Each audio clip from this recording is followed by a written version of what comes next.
What is going on, everybody? Austin is on his way. There we go. Austin is on his way, and I see people behind me gathering and putting stuff in. There he is. What's up, dude? What's up, man? I can't believe how full that room got yesterday. Oh, my God. Look at this. Oh, my gosh. Perna. What's going on, everybody? Can everybody see this? This is what is happening just here in the last couple hours. Man, if you guys can make it out, I know it's snowing, but anybody that's watching this, if you can make it out and drop off some donations so that the address is in Novi, it's 39500 Orchard Hill Place Drive, and it's in Novi. That's 48375. It's kind of 8 in Haggerty. But anyway, so we're putting together an entire semi-truck full of donations for the folks in Kentucky. You see Lang's here? What's up, Lang?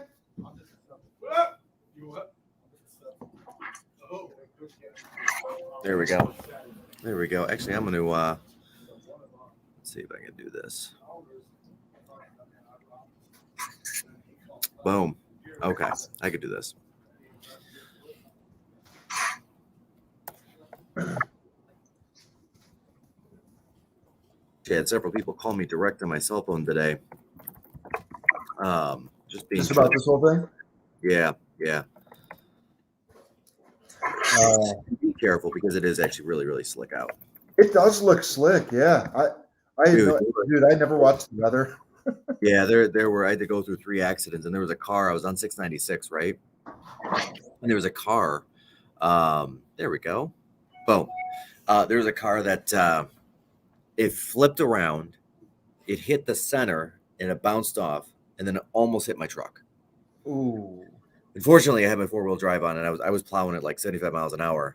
But like I'll tell you, anybody with 2-wheel drive, don't do it, guys. 50 miles an hour tops. Serious. In all seriousness. Yep. So, well, and then by the way, have you taken the time to look at any of the before and after pictures of this town after the tornado? Yes. Oh my God, dude. The devastation is unimaginable. It's really wild. Here, actually, there's a New York Times article. Let me show it to you. Yeah. Actually walk a little further out into. I wonder if my Wi-Fi is going to keep going all the way to the lobby. What do you guys think? Yeah. Go. All right, all right, here's their courthouse before and after. Here's their United Methodist Church before and after. It's like this thing just ripped right through the middle. It's unbelievable. And these are brick buildings, you know. There's Baptist Church. Yikes. Look at that, man. It's wild. Just craziness. Can you imagine being that family?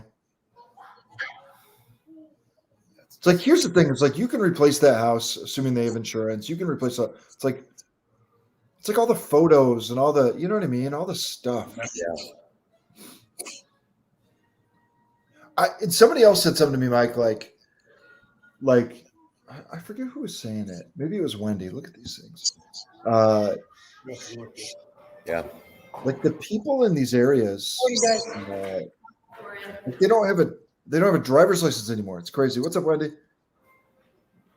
Anyhow, so if you can, Good morning. do a little extra and you have some time into the office today, 10 to 4. We got Guys, I mean, we're talking like anything, right? We're talking bottles of water. We're talking Gatorade, baby wipes, non-perishable foods. I mean, literally, guys, anything you got that if you're anywhere near the area and you have it in your heart to stop by and pop through, we got to get this truck filled. And I believe, if I remember right, the death toll's at 74 for this one. And that includes all the people in that factory that was flattened. But that's not the end of it, right? I mean, Austin just showed you that there's a lot more to it than just a few houses knocked down in this tornado, in this ring of tornadoes. You know, and if you guys saw what we saw on the news last night, actually, Austin, can you pull that up? Yeah. Like, all right, it's on my Facebook page. Morning, guys. Well, Channel 4 News came out Probably be about. There we go. Oh, those boxes, table boxes. Yeah. Okay. That way we can put clothes and it's a little bit more organized. Okay, you want that outside, and we're gonna do it outside. Yeah. Okay. Well, it can break down. All right, here, I'm going to share this. Ready, Mike? In the meantime, look at that little one. Look at that. Look at that right there. How big she got, Mike. Dude, she's huge. She's huge. She's almost walking, and she's probably gonna be walking before she leaves. And then she took my hat. She took my charger. She really likes cords. She really likes me. I'm still the favorite. Whatever. Still the favorite. Little favorite. Yep. And why wouldn't I be? Let's be real. I mean, I got a Boba Fett sweater. Got the Boba Fett sweater. That's right. He's not the bounty hunter we wanted. He was the bounty hunter we needed. Yep. True story. Okay, here's the video. All right, here's the.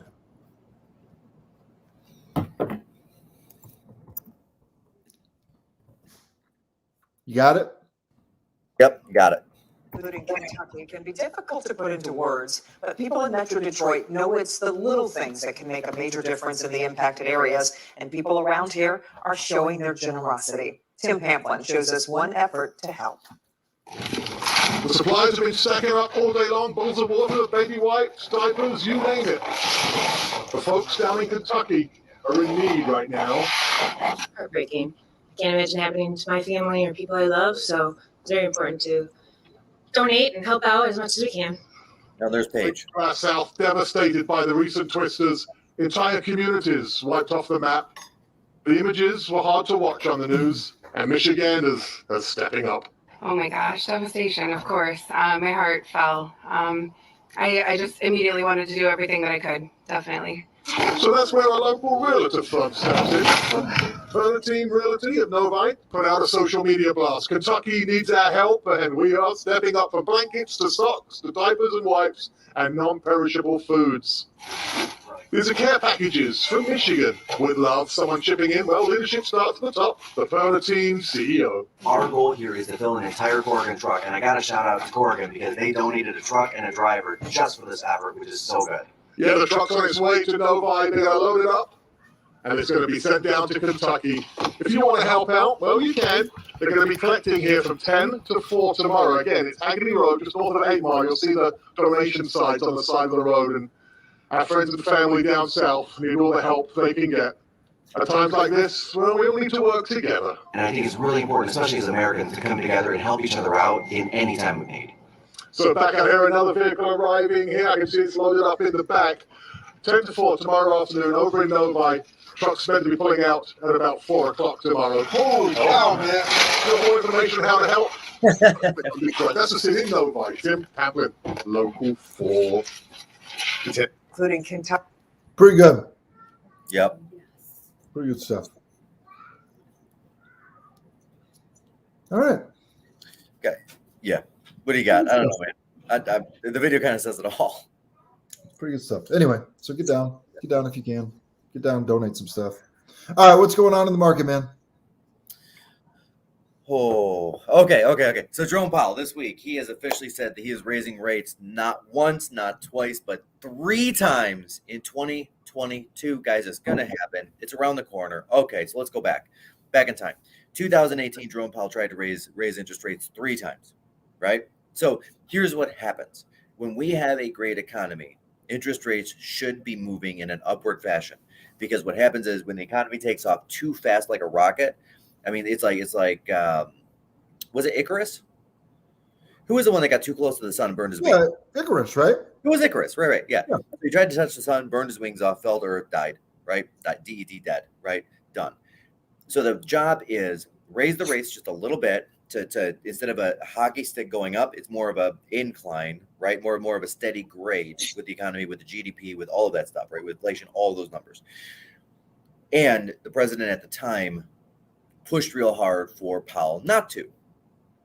So rates stayed low. They stayed 4.25, which is, I mean, very, very low, right?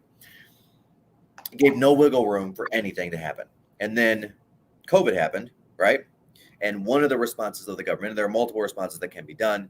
Essentially, there are three things the government can do against any sort of economic calamity, and that's put people to work, which we saw FDR do with like the forestry project and the roadworks projects and alphabet soup and things like that. National parks and the roads and the infrastructure stuff. Yep.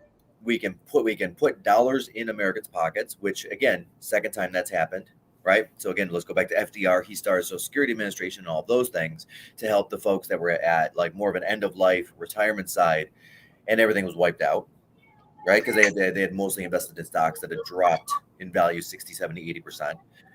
And then the third thing they could do is lower interest rates to push businesses into spending, right? And Jerome didn't have a lot of room to go because the target was before, and he was very upfront with it. We want to get the interest rates to 5%, 5.5%, somewhere in that range, should something happen. And of course, the president at the time, having a great economy, wanted that economy to keep on rolling, as every president does. That's not unique to any one president. So he pressured Powell to keep rates low, which is what happened. So when they went even lower to 3%, right, our economy got superheated here in 2021. Not heated, I mean superheated. Superheated, yep. Like is we've got, the McDonald's by my house is now offering $1,000 signing bonus and $16 an hour to start. I'm not kidding. Wow. What that is at the beginning of the year, we had a whole bunch of politicians talking about a $15 an hour minimum, right, as a minimum wage in a lot of states. And New York's actually put that in place. Yeah. But like a federal minimum wage bump to $15 an hour over the next couple of years, nobody's having that conversation anymore. It's gone. It's done. Now, what we've also had on the far side is because things are so cheap, interest rate wise, to buy the house, to do the kitchen remodel on credit, to do those things, as well as businesses like General Motors putting in the new Factory Zero here in Detroit and redoing the old Pole Town. Our supply chains are just ripped to shreds. There's way too much strain on our supply chains for pretty much any durable good, right? So now we've got this hyperinflation that's at its highest point in 39 years. It will be the highest point by the end of the year, is projected to be the highest point in 50 years if it keeps on going this way, and there's nothing that can stop it in the short term. So the only thing that they can do is raise interest rates. That is literally, raising interest rates is literally the only thing. Like, they can't suck money out of the economy. They can't take money out of the hands of Americans so they can't spend, or the hands of businesses so they can't spend. But what they can do is raise interest rates so it's not conducive for a business to take on more projects, for buyers to go and build a home versus buy an existing home. Yep. Right? So the guy that's going to go out there and give the quote with the 0% interest rate on the kitchen and say, hey, I'm going to put a 50 grand kitchen in and you're 0% interest for the first 12, he's now going to charge 2 or 3%. Yeah. Right? And some people will look at that monthly cost because that's all people really care about, right? What am I paying per month? And they'll say it's not worth it. Yeah. Right. I mean, cars have gone up. Cars have gone up. The average sales price of a used car has gone up 25% in a year. 25%. Yeah. Bacon's gone up 14%. Beef has gone up 16%. I mean, all of these goods are going up and up and up in price. And we're looking at this. I think some people are looking at this and saying, well, on the far side, we have a lot of raises going on. And sure. American labor, if you look at it, we are up about 2.1% year over year. But when everything costs 6.5% to 10% more, literally 6.5% to 10% more, the average American family is actually negative 8%. Hey man, I'll say this. When my parents bought their first house, their very first house, they paid 30 grand. The house is now worth around 200. And I'd be more than happy to make what my grandfather made, $75 a month, if it meant that the price of bread was 2 pennies. Yeah, sure. It's all relative. That's all that matters. It's because it's all the relative, right? It's all the juxtaposition. What do we got? What is it? What the hell? I think you got solicited by like a mail order bride, Mike. Yeah, pretty much. Yeah, I should have read the comment before I threw it up there. As soon as you put it up there. All right. I had a friend ask me an interesting question yesterday. So yeah. He said, he said, man, it's, you know, when you look at real estate, it's just gone up so much. When you look at the cost of everything, it's gone up so much. And then yet we experienced this bubble back in, you know, it's like really came to a head like 2010, right? Yeah. And so he said, what kind of safeguards have been put into place to prevent something like that happening? And what's the next? And the follow-up question to that was, what's the next, I guess, hole in the dam, right? Like, what's the next thing lurking around the corner? And I thought that was a really interesting question. Yeah. And I'd be curious to see how you'd answer that question. Well, if we can get interest rates up to where they should be, Yep. And actually, to be honest, and I know nobody wants interest. I mean, like I put out a video on interest rates being raised, and I got just a bunch of negative comments on it. One of them being like you know, the government's screwing us again. It's all a scam. Blah blah blah. All those things, right? And sure, and I get it. I understand the emotion behind it. I do. And as a real estate agent, I don't want interest rates to be at 4.5% or 5%. I don't. Okay. Well, certainly don't. Because if they go, let's say they go to 5%, I anticipate that residential real estate sales will fall 700 to 800,000 next year, or the year after, really, because we're not moving up until mid-year. 700 or 800,000 homes. I mean, that's 15% of the transactions available. Yeah, That's a big drop. So I think what we're going to see is rates go to about a 3.6, maybe a 3.75, and that's where we're going to settle in for at least a while. Yep. But I mean, to your point, Austin, that's not the only hole in the dam. Yep. Right? That's not the only hole in the dam. So of course, I think 2 years from now, 2.5 years from now, that's where the real reprieve is coming in, because the real hole in the dam past that are the chip shortages. Right? Like, and I've seen footage. I've seen the pictures. I mean, you can go downtown Detroit and drive by and see cars and trucks that are most of the way built and they're ready. And we don't have the computer chips. We don't even have the computer chips to move the seats back, forward and backward.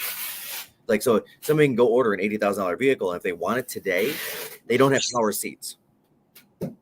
I'm not kidding. Well, when we had talked about this, like, non-political, it's one of the no, this is not political. This just is what it is. It's one of the things that we do wish this administration would get right is the supply chain issues, because it's artificially driving everything up. So it's like, it feels like if you've got inflation skyrocketing, interest rates going up, and supply chain issues, it's like, it just feels like it could all come to a head. You know what I mean? Yeah. Now, whether it will or not is another story, but it feels like it could. Well, and it could come to a head. And I think if interest rates go up, it'll at least ease it a little bit, right? Yeah. And we've got 4 plants being built right now, Samsung being the big one, pouring, what is it, $2.5 billion or whatever it is into that new plant outside of Austin. And it's going to be for manufacturing the computer chips that we desperately need in this country, but we can't get. Yeah. But that's 2 years out, right? That's a 2024 opening date on all 4 of the plants. It just takes that long to build them. Yeah. It just is what it is. So until then, I mean, even with interest rates moving up, I think we're still going to see major car issues. I think inflation on cars is going to continue. And then as interest rates go up and inflation, I mean, it's going to curb, but it's not going to curb till the end of next year. Then the next up thing is cost of living is going to get out of control. And what I mean by that is rents have gone up 14% this year. They're going up another 10 to 15% next year. That's not speculation. That is what it is. Yeah. I'm not kidding, guys. I mean, if you are a renter, it would behoove you to call your landlord. I don't care how many months you got left on your lease. Call your apartment complex. Call your current landlord and say, hey, when I release this property, what does that look like on a monthly payment? Or if you don't want to like tip off your landlord that you know that the rents are going up, which I get. If it's apartment complex, it's apartment complex. It doesn't matter. They're just going to set the rent. They don't care. They're not going to tip their hand because somebody made a phone call and ask a question. But if you're in like a home in Livonia or a home in Royal Oak or a home in Ferndale or anywhere really, jump on Zillow, jump on Realtor.com, jump on any of those sites and start looking at rental properties and what landlords are getting for a home just like you're in right now. Like I'm not, Austin, I'm not kidding you. I've got a friend, you and I both know him, and him and his wife have been renting a home for almost a year. and they can't find what they're looking for. They sold their home in Troy, can't find what they're looking for. They're looking for a ranch in Plymouth. If anybody has a ranch in Plymouth they're looking to sell, I got a guy. He's a real estate agent, really nice dude. I mean, he's got grandbabies. He looks like Indiana Jones and Santa Claus had a kid. That's what he looks like. And he's that kind, by the way. And he is that kind. He's like that rascally end kind. Yeah, he is. Somehow, yeah. And literally, like the landlord came back and said, all right, well, I'm jumping rent 25%. Yeah. I mean, there's nothing you can do. Because what's he going to say? I'm going to go rent something else? It all went up 25%. Yeah. Like literally, like that's it, guys. So that cost of living, which for most Americans hovers somewhere between 25 and 40%. Think about this. Think about what percentage of your income you're using towards where you live. Yeah. Either your mortgage or your rent, any of it, and then add 15 or 20% to that number, because that's what's going to happen. I'm not kidding, guys. Like that's it. Like, if you're spending 30% on rent right now, expect to spend 40 next year. Well, and so, yeah, by the way, that's a real thing. Do you think, Carl? Get it all. All right. You know what's interesting is like that's one of the like I know it's not the classic definition of austerity, but it almost feels like austerity conditions where like if we've got wages that aren't keeping up and inflation and interest rates, like the affordability of things becomes really just tightens down. Yeah. And I think where so this is where I think a lot of renters are going wrong and thinking about potentially purchasing a home, right? Yeah. And here's what I mean by that. If I bought a home in January of 2021 instead of rent, right? Yep. Put myself on a 30-year fixed mortgage. Is my payment the same today in December as it was in January when I bought it? I mean, basically, yeah. Yeah.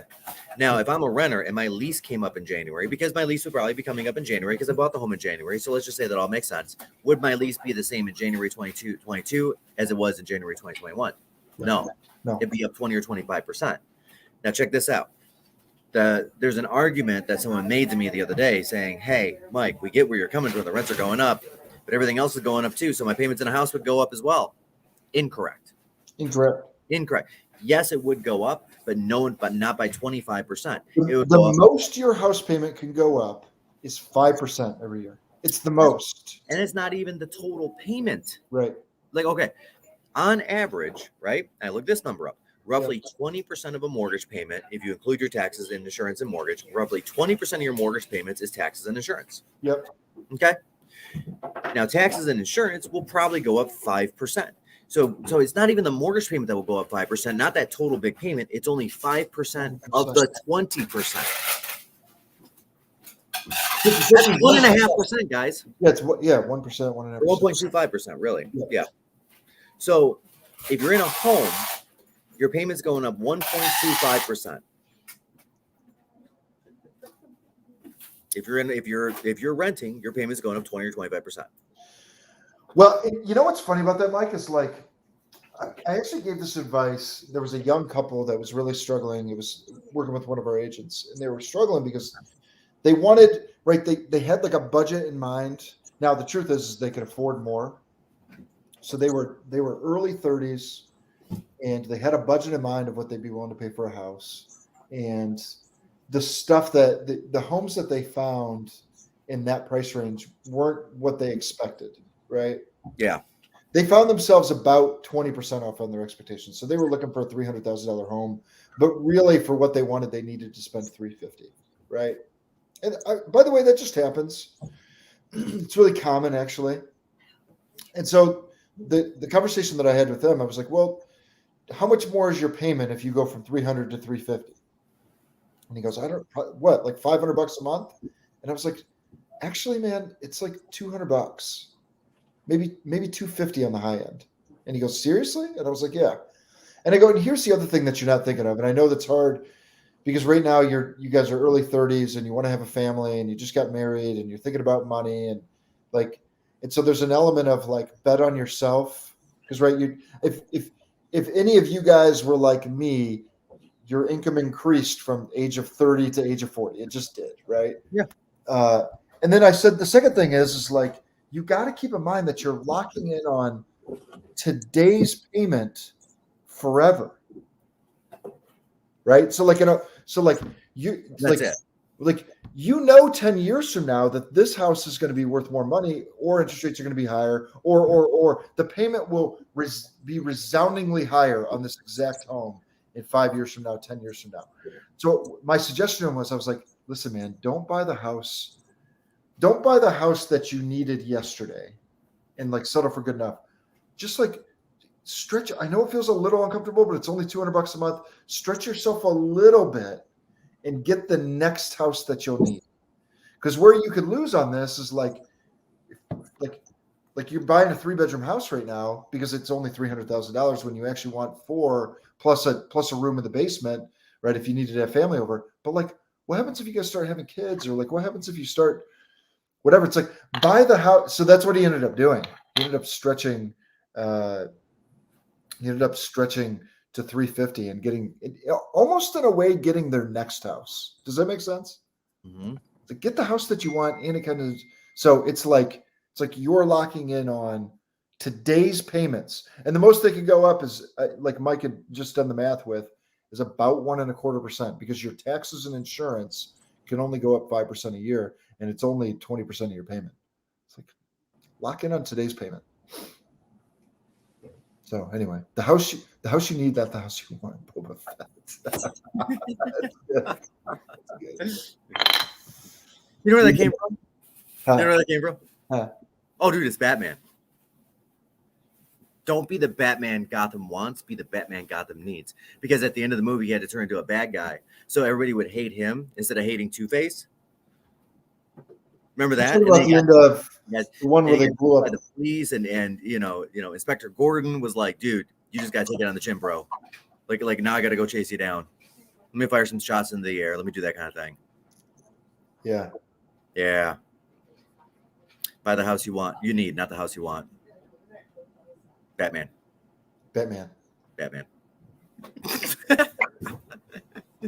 By the way, has anybody on the line, and do not tell me the ending, has anybody on the line seen the new Spider-Man? Because that's the thing. I'm trying to get tickets. I can't seem to get tickets. Oh, the tickets are that sold out? Oh god, yeah, dude, it's way sold out.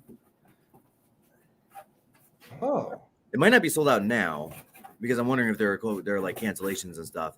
But I was talking to one of the guys. I was talking to Aubrey, the loan officer in the office, and he was like, "Yeah, I got to go at like 11 in the middle of the day because it's the only time I could go." Is it getting really good reviews, or is it just? I don't know, actually, to be honest. I think people are just really excited for it, and Doc Ock is back, and it's like the original Doc Ock, like the same dude. Yeah. Okay. Which is one of the weirdest villains ever, by the way. I don't know. Yeah, like 8 arms. Oh, okay. It's the guy with all the arms. Yeah, Doc Ock. Yeah, where he fuses the thing to his spine, and then he's got all the arms and the things and the mechanical. It's a great villain. He's a great villain. It's a great villain. All right, what's the update over there? Here's what's happening, guys. What's up, everybody? Is that the back of Chitty's head? They're making it happen. They're making it happen. What's up, guys? I'm gonna try to take a Oh, picture. it's Carl over there. It's Carl. Sorry, Carl. What's up, man? Holy cow! And are people dropping off too? Yep. Dude, you want to go? You want to go walk out to the semi truck and give an update? No, it's raining. Yes, I'll go. Oh, by the way, my niece took my hat. Yeah. So I've got the hat with the ball on it on the top. You know the yeah. And she really was enamored with the poof, so she took it, and I couldn't get it out of her hands when I left the house. And that's what in the household. Not the hat you want, the hat you need. Okay. All right, Carl, you get my text messages? Get them. Get all this real quick before it all goes away.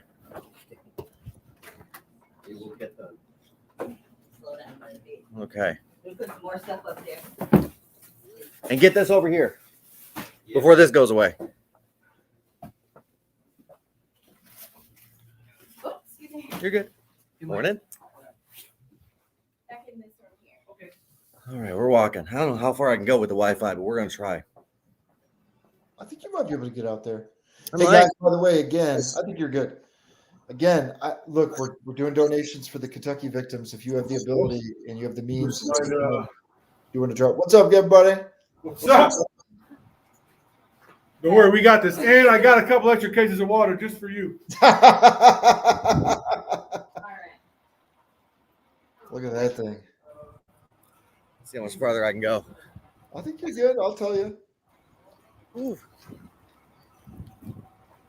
Anyway, so there's the address. If you could drop off any donations for the families of Kentucky. One of our great agents, Wendy Thagard, has been putting this all together. She's amazing. We've been putting this together in like a week. So she had the idea. She called me on Monday, and I didn't like, huh? I was just telling them to wait for Carl. So we did it on a Monday and just put it all together. We've had the news out. We've had the whole thing. So it's been pretty cool. Yeah. Been pretty cool. Here, matter of fact, I'm going to I told Derek to wait for you. He's in the lobby. Grab him. I want to get this stuff on film. You kidding? Ooh. We got peanut butter. Crunchy. What's your peanut butter? You got peanut butter? Excuse me. Creamy. Here, I'm going to play the video again from the news last night. Honey and creamy. Honey and creamy. Okay. Yeah, I'm going to play the video again. Yeah. Including Kentucky, it can be difficult to put into words, but people in Metro Detroit know it's the little things that can make a major difference in the impacted areas, and people around here are showing their generosity. Tim Pamplin shows us one effort to help. The supplies have been stacking up all day long, bottles of water, baby wipes, diapers, you name it. The folks down in Kentucky are in need right now. Heartbreaking. Can't imagine happening to my family or people I love, so it's very important to donate and help out as much as we can. States to our south devastated by the recent twisters, entire communities wiped off the map. The images were hard to watch on the news, and Michiganders are stepping up. Oh my gosh, devastation, of course. My heart fell. I just immediately wanted to do everything that I could, definitely. So that's where a local realtor firm steps in. Perna Team Realty of Novi put out a social media blast. Kentucky needs our help, and we are stepping up from blankets to socks to diapers and wipes and non-perishable foods. These are care packages from Michigan. With love, someone chipping in. Well, leadership starts at the top. The Perna Team CEO. Our goal here is to fill an entire Corrigan truck, and I got to shout out to Corrigan because they donated a truck and a driver just for this effort, which is so good. Yeah, the truck's on its way to Novi. They're going to load it up, and it's going to be sent down to Kentucky. If you want to help out, well, you can. They're going to be collecting here from 10 to 4 tomorrow. Again, it's Haggerty Road, just north of 8 Mile. You'll see the donation signs on the side of the road, and our friends and family down south need all the help they can get. At times like this, well, we all need to work together. And I think it's really important, especially as Americans, to come together and help each other out in any time of need. So back out here, another vehicle arriving here. I can see it's loaded up in the back. 10 to 4 tomorrow afternoon over in Novi. Truck's meant to be pulling out at about 4 o'clock tomorrow. Holy cow, man. Got more information on how to help? Just got to click. That's the scene in Novi. Tim Pamplin, Local 4. I love that they got the holy cow in there. Hilarious. Every time. Holy cow, man. Holy cow, man. It's good stuff. It's good stuff. It's real good. It's real good. We're here till 4 o'clock, guys. And I know I had a couple of calls of people that wanted to know more about it. Feel free to come on up. We are having a blast. Don't overthink it. Anything you got. Yeah. And if anybody happens to be driving by a Dunkin' or something, and they want to maybe stop off for a black coffee or whatever, I'm not going to stop you. Wendy said she was grabbing coffee. Where's the coffee? Where's the coffee, Wendy? Wendy. Nope, she's not around. Okay. What else do you have to add? You did that video on the Jerome Powell. If you guys look up Mike on YouTube, you got to subscribe to that channel. It's unbelievable the content. Yep. you put out content around the Jerome Powell stuff. You put out content around different communities and top things to do in the area every single month. You're doing a really great job with that YouTube channel. So if you guys have the chance, go and subscribe to that as well. And if you can, I'll get a link in there too. yeah, perfect. And if you can, stop by the office and drop off Coffee. or water for the victims in Kentucky. Yes. And I'm going to laugh when someone shows up for a coffee for you. You can't get what you don't ask for, right? That's right. Can you talk a little bit about what we're experiencing with inventory right now, Mike? Yes, we don't have any. If you have a home and seriously, if you have a home and you're considering selling, like we are going right back to that tight inventory market that we saw January of last year. I think honestly, Austin, I think we're just gonna have a repeater. So January of last year, we had literally less than 1 million properties on the market nationwide. There were 400,000 more real estate agents than there were properties to sell. Craziness, like literally. And you guys probably remember that on the news. May or may not have played up on the national circuits as much, but I'll say in the real estate circles and all of those news outlets, that was kind of a big deal. Like mid-January, late January, all this stuff was coming out. We're heading right back there, guys. We are literally heading right back there. So we've got two things kind of happening in the market. One, so this year in Metro Detroit, luxury really didn't move that much. Honestly, it just did. I mean, all right. So put this in perspective. Back in 17 or 16, we had just under 1,971 considered luxury property home sales. Wendy, where's my coffee? Where's my coffee? Yeah. Thank you. Yes, I heard her. I heard her voice. Oh boy. Wendy has a very distinct voice. If you know Wendy, yeah, she's great. By the way. I mean, anything other than that. So 971 deals. We also had this year in 2020, we had 3,200 properties that were luxury sell. And part of that was because some of the 700, 800, 900 crowd moved up in value. And part of it is there are just a lot more luxury buyers in the market. There just are. Yeah. And I'll talk about that. Now, I do think we are going to eclipse 4,000 luxury sales next year. We're going to have a major jump. But here's what's also interesting. We went into 2021 at the beginning of the year. We had an over 9-month supply of inventory. It was the only market in Metro Detroit we were over 2 weeks, essentially. Right? So like if you were buying a home at 150,000, the supply of inventory was about 6 days. If you're buying a home at 500,000, the supply of inventory was about 10 days. If you're buying a home at 750, it was almost a month. If you're buying a home in the luxury market, it was 9 months. Thank you. I appreciate you. Welcome. Which also means that at 9 months, the prices aren't going up. The prices aren't going up. Because as a buyer, you can get out there and you can consider properties and you're not bidding in all these multiple offers. There were some, but not like it was at 400 or 500. Now the prices, as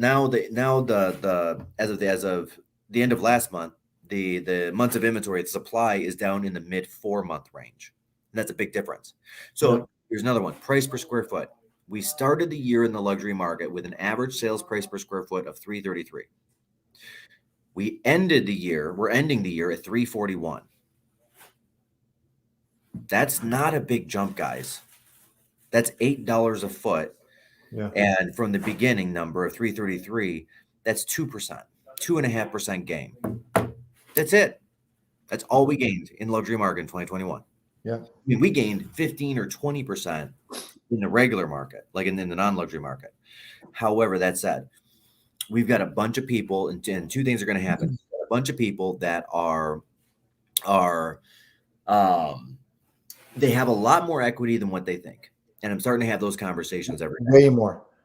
Yeah. Here, watch this. Here, let me share the screen. We've got market stats. Let me quarterback this a little bit, and you could talk about the info here. But okay. So, Mike, here's what I did. I did all price ranges in Oakland County, and I'm looking at sales price in residential. So not condo, not multifamily, residential. Okay. Yep.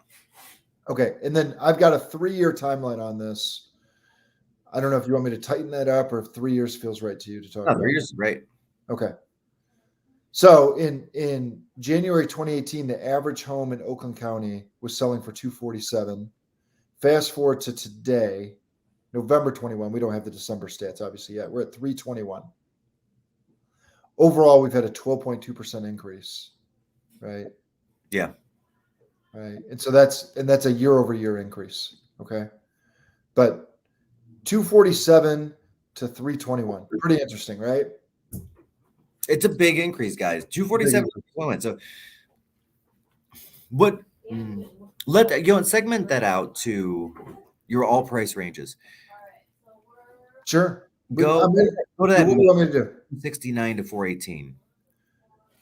You want me to do this, down this, two. this? What? Yep, get rid of that one. So 160 to 419? There you go. Those three. Yeah, those two. Two or those three? That's Okay. good. That's good. Yep. So where to start here? If you take out the high end stuff, 420 and above, 257.7, and now at 275. Okay. And I bet that if you look at it from a price per square foot, it would tell a little bit of a different story as well, because some of the lower stuff moved up to become higher stuff. Is there a price per square foot thing on here? I don't even know if there is. There it is, right here. I'm on price per square foot. Oh, there we go. Okay. So where the price per square 143 in January 2018 and 180. Okay, 140.8% increase. That's $37 a square foot, and we're talking luxury is $8 a foot. So if you've got a 2,500 square foot home at $37 a foot, yep, your value went up 100 grand, guys. Yep. If you have a 3,500 square foot home, which is not atypical for that range, and you went up $37 a foot, 130,000. Yep. So if you bought a home for, let's call it 400,000, somewhere in that mid 3 range, yep, as far as square footage goes, you are now closer to 550 than you were 400, and that's over 3 years. Yep. 3 years. So, I'm seeing a lot of people that have, they bought their home in 18. Let's say they put 20% down. So that brings their mortgage down to 320. They continue making some payments on that. So that brought it down to, let's call it 300. And now they're 550. After they sell, they're walking out the door with a $200,000 check. That is 20% down on $1 million property. Yep. And what is the mortgage right now on an $800,000 loan? Yeah. And I want to ask that because it's a different answer than it was 7 days ago. A very different answer. And I'm talking thousands different. Suzette, I'm going to get there. So 7 days ago, an $800,000 mortgage was not Fannie and Freddie backed. So here, I'm actually gonna pull up and do a loan comparison. You could give me the. Okay. So yep, let's go 20% down. There you go. Okay. Okay, so what we're doing is we're doing two different scenarios of because they bumped up the Fannie and Freddie loan limits, right? Correct. Yep. They actually bumped it all the way up to $1 million. So technically 1.23 is the limit if you're putting 20% down. Yep. Okay. Or 1.22. All right, so let's do the first one at 375. Because that's just where jumbos were. Okay. Now you can get a 275. I mean, you could even really get a 2.5 if you messed around with the points a little bit and stuff like that. But 275 is probably about right. Look at that. That is a $6,000 a year difference in your payment. Check out the total interest numbers. So how was it? Loan. 533. 42,000. Yeah. 158,000. Excuse me. That number's real small. Oh Jesus, yeah, you're right. It is. 533 to 375. Yeah, 158. Guys, it's a big difference. Like $500 a month for a lot of people may not seem like a lot, but I'm gonna tell you right now, guys, $500 a month is a lot of money. It's a lot of money. $6,000 a year is a lot of money. So now, let's say that you're spending as a family, $500 a month on a kid's college fund, which is not atypical, and so you've held off on buying the next home because you're trying to determine, am I going to sacrifice putting more money in the kid's college fund and go into the bigger home, or do I just stay where I'm at and put $500 a month more? Yep, that's a 30-year, Sharon. That's 30-year. Now you don't have to ask the question anymore. Wages went up 2%. Interest rates are still down, and people know they're going up.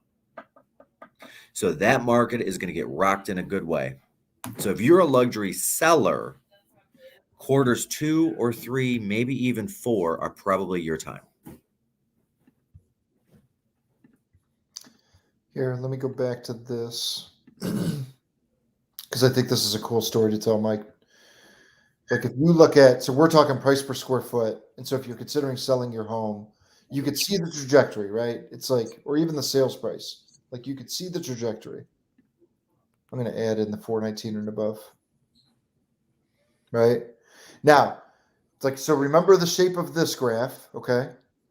Now, if I go to month supply, check out the shape of this graph. It's like directly inverse. Good God. Click off the first two. I just want to see what the first two look like. Like click off that. Yeah. Not that one. Keep that one on. And then the other one.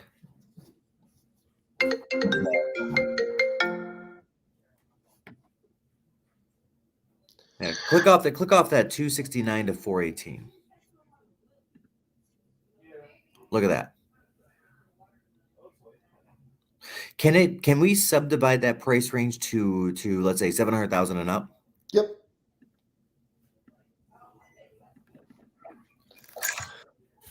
By the way, you guys, this is what our agents do. So like if you need an analysis like this to help you figure out whether or not it makes sense for you to sell or to take a look, dive deep in the numbers, like this is what our agents do, you guys. So we're happy to help and we coach this conversation. But okay, 700,000 above.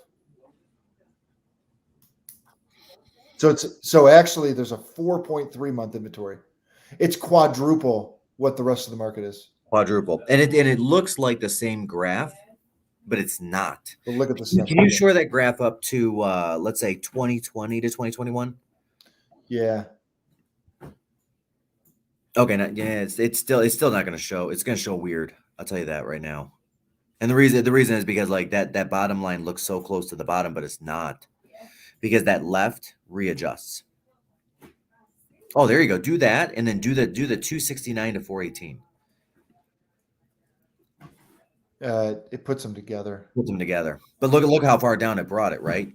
I brought it from 4 point some odd to 1.6, 4.3 to 1.6, just by adding those two numbers together. Actually, hold on.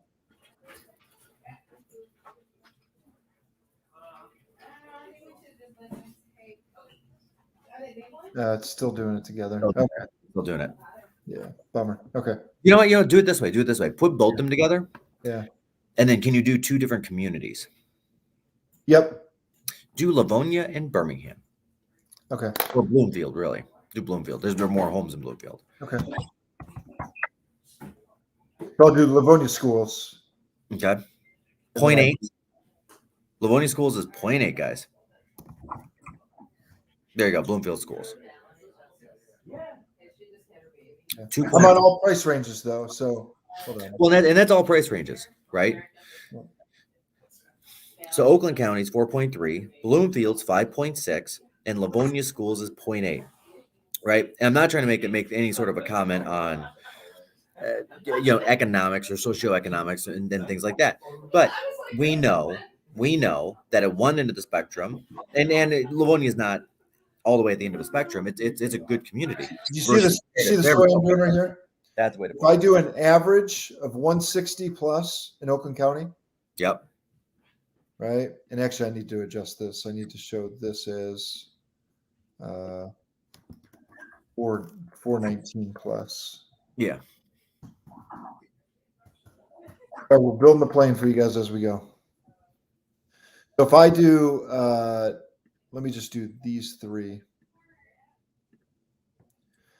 If I look at all Oakland County, you got a sales price of 340. If I look at just Livonia School District, I got 258.5. I know they're in different counties. Illustrative. And then Bloomfield, the average price point is 599, right? Perfect. And then I go month supply. And we're not even luxury at 599. We're sub luxury. Yeah, check out the month supply difference. Look at that. Look at that. 3.5 times. Yeah. 3.5 times. And we haven't even touched luxury as the average. We're still 200,000 below it. With the typical Livonia right now, a home in Livonia is getting 101.7% of listing price. On average. On average. Yep. And Bloomfield's 98. And why is Bloomfield 98? Because it's 4.3 months supply of inventory way up in the stratosphere up there. Yeah. And it's 1 month supply of inventory down in Livonia. Your average listing in Livonia is getting 16 showings Versus 8, Yeah. 8.5. 34 days on market versus 16 versus 24. Yeah. Dude, at 16 days on market, and let's be real, right? Most agents right now, if they're smart, if they're doing what they're told, they put, because coming soon actually counts as this. So there's 2 or 3 days of coming soon. Mm-hmm. There's 3 or 4 days on the market to get all the offers you can get. And then this is going to sound bad, but a lot of agents are using what's called CCS, contingent continue to show, through the inspection, right? Because they want to continue having showings and backup offers while the property is being inspected, which is a smart thing to do. It is a smart thing to do. But CCS is also considered an active status, which keeps the clock ticking for those active days.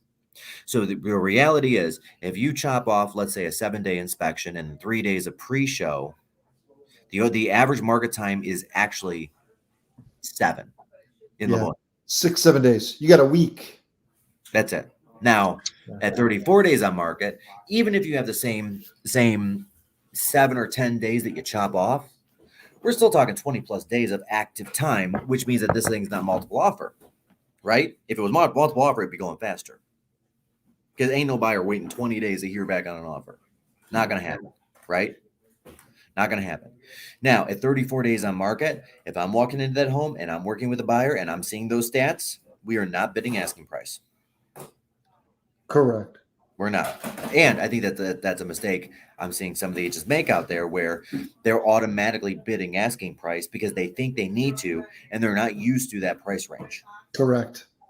So I think, and I'm not trying to say people are good or bad at their jobs, but I think what they're doing is they're failing to look at the data in a segmented fashion, the way that we're doing here. So some of the agents out there who are used to selling a $300,000, $400,000, $500,000 house as their bread and butter all day long, that they don't have the experience in the luxury crowd that we do, are going in and saying, hey guys, homes are selling at 101.7% of asking price. So it means that when you go into Novi Northville above 750, when you go into Grosse Pointe above 750, when you go into Birmingham Bloomfield above 750, great. If the home's on the market for $1 million, let's go ahead and just bid 1.1. And that's the wrong answer. Yeah. It's the wrong answer. And that's where I think we have a little bit of a competitive edge. I'd say with the asterisks of Birmingham. Yeah. Birmingham is still selling above asking no matter what the price is. Oh, check it out. Really? Has it dropped? Check it out. I've been monitoring the market very closely because we've got a couple of people that are thinking about Birmingham right now. There are properties going above asking, and I'm not going to be bashful. I bid $100,000 above a property not too long ago, and I did not get it. Yeah. But look at Birmingham. It's close, but it ain't 100%. 2.1 month supply. You're right. Yeah, and here's tells me things are sitting a little longer. Yeah, so here's what it is. So there's a bunch of things going. So there are a bunch of homes in Birmingham that are new build or built. 34 days on market. Yep. So there are a bunch of properties in Birmingham that are new built or built within the last 5 years, right? And a lot of that's going on east of Woodward because the value is a little bit lower when you're on the other side of Woodward versus in Birmingham proper. That's also going on, let's say, south of Lincoln. But then you've got some older properties like up near Cinderella and Pilgrim.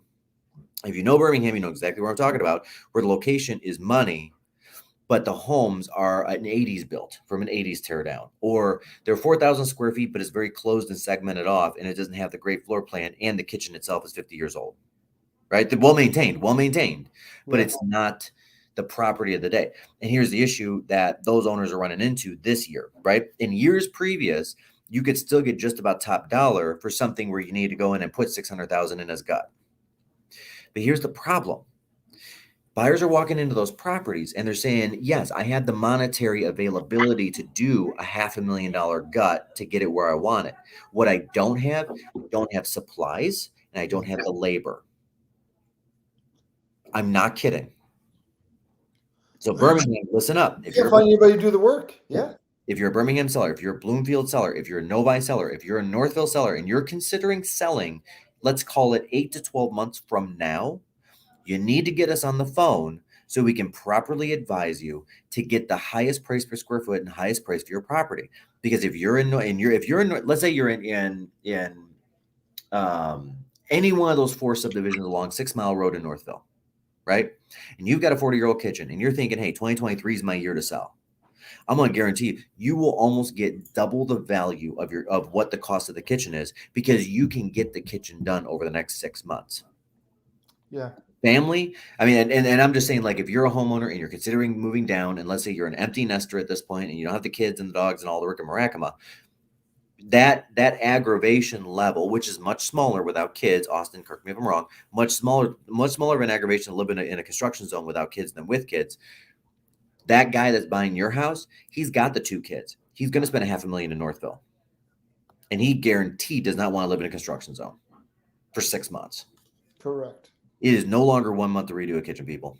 It is no longer 1 month. So when people say to me, hey, Mike, they can paint the walls whatever they want it to be. That is not true. Try to find a painter right now, a good one, a decent one. Try to find a decent painter that's less than 90 days out.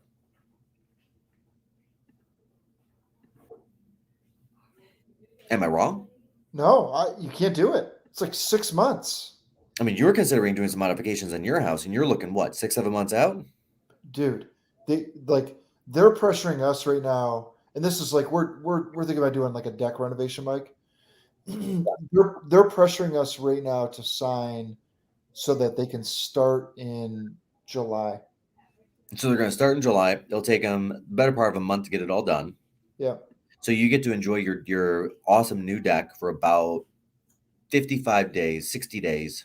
Let's call it 60 days of good weather where you can walk out there with shorts and flip-flop. Maybe you lost 100 days of it, the other 100 on the other side. So you're looking at really enjoying your new deck in 2023. This is where we're at. We're still in 2021, guys. We are actually still in 2021, whether you believe it or not. We are looking at renovation projects where you get to enjoy it in 2023.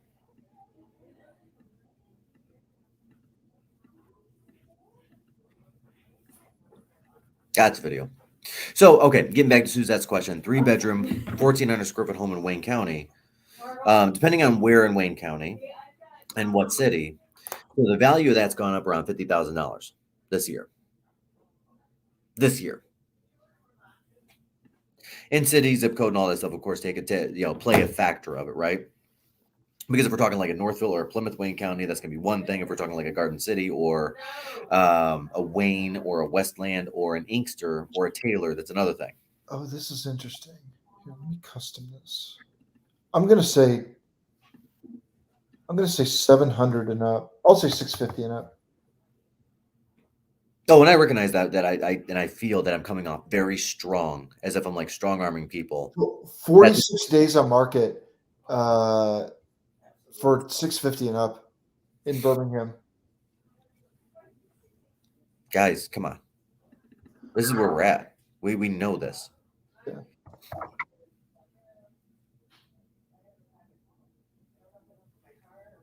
Go ahead and put it at 1.5 and up.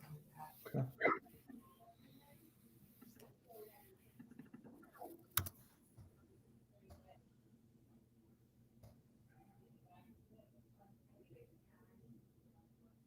Still 34. Oh, look at that. 64 days on market. Yeah. This is the reason why the luxury price per square foot did not drastically change like the rest of the markets. That's the reason. Because at 60 some odd days on market, the values are holding steady. Slight upward movement. Slight. I got a predictions video coming out for what my 8 predictions are for 2020 for the 2022 financial markets, not just real estate, but financial markets. And that is one of my major predictions. I mean, you guys can tell me if I'm wrong at the end of 2022, but quarters 2, 3, and 4, if you're a luxury seller, that's where you're going to see your equity gains. So Q3, Q4 are your Qs.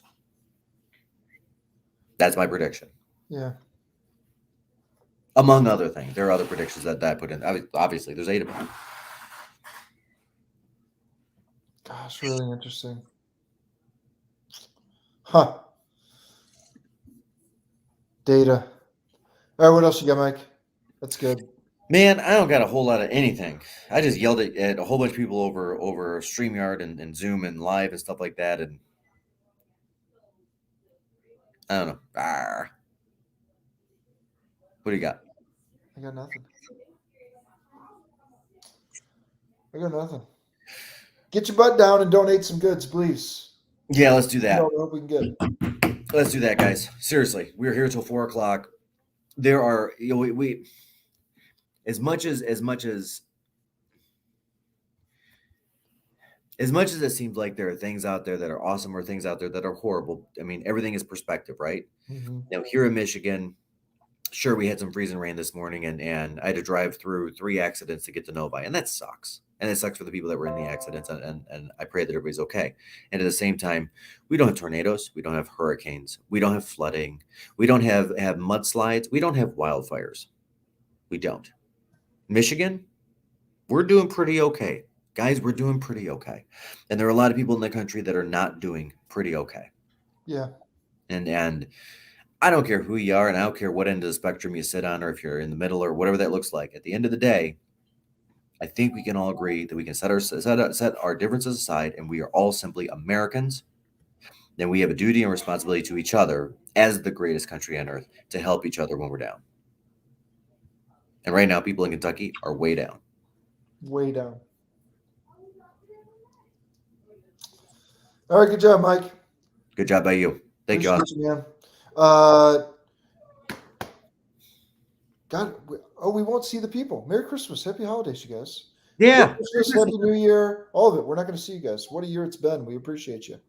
God, it's been a crazy year. And I'll say, even like our team has been blessed, right? I mean, we're up 80% year over year as far as sales goes. I mean, we outstripped the market. We outsold the market 4-1. And yeah, there's a little bit of luck in there because there's always luck in there, right? But you make your own luck. Like our people have worked incredibly hard this year. And because of it, hard work fortunes, us, frankly. And that's why we're doing things like this truck, and we're doing things like these different initiatives. We're adopting families. And because of the support of the community, like you guys using us as your real estate partners, we're able to turn around and help others that actually like really need it. So thank you. And thank you, because without you guys, the consumers, that never would have happened. No And question about it. you're We're first time so family. humbled and grateful. Like we talk about it, Mike. The fact that people put their family's hands into our hands is just, we're so humbled and grateful for you. And, it's funny is one of the things we talk about to the team all the time, Mike, is like, we're in the relationship business, and that relationship happens to coincide with the sale of a home. Right. And, Yeah.